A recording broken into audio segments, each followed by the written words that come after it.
হলো নির্যাতন প্রতিরোধ কমিটি।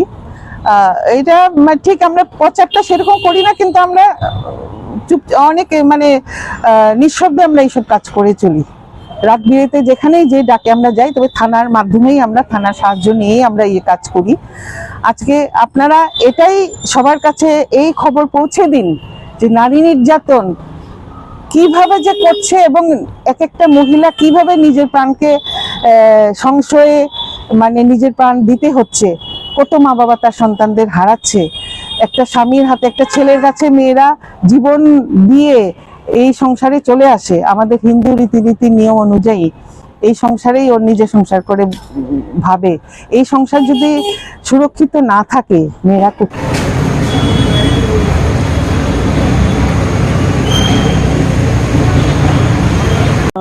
আজকে বিকেল 4টের সময় ওর মা বাবার বিশেষ পরিচিত একজন উনি আমাকে ফোন করেছে, কারণ ওর মা বাবা কথা বলতেই পারছে না মেয়ের অনেক এরকম একটা অত্যাচারের খবর শুনে।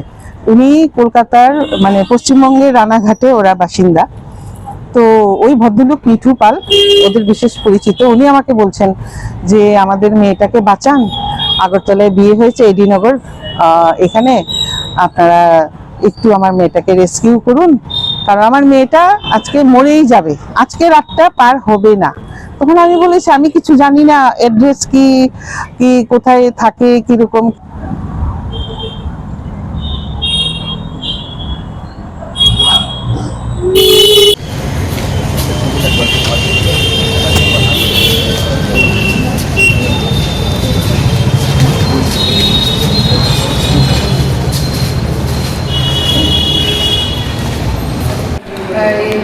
আমরা তো সাথে নিবই, যেভাবে তারা শাস্তি পাওয়া যায় সেটাই আমরা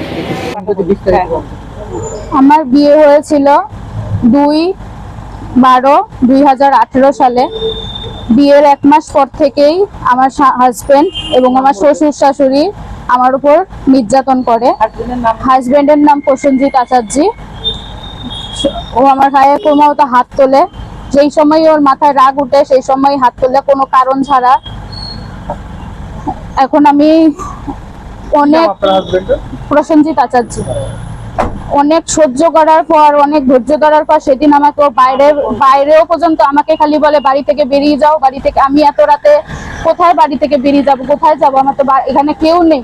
এরকম বলার পর আমি এখন ভাবি যে অনেক সহ্য করার পর আমি আজকে এখানে ম্যাডামদের কাছে অনেক কৃতজ্ঞ যে ম্যাডামরা আমাকে এরকম সাহায্য করেছে, অনেক কৃতজ্ঞ। আপনি কতদিন ধরে আপনার উপরে এই নির্যাতন?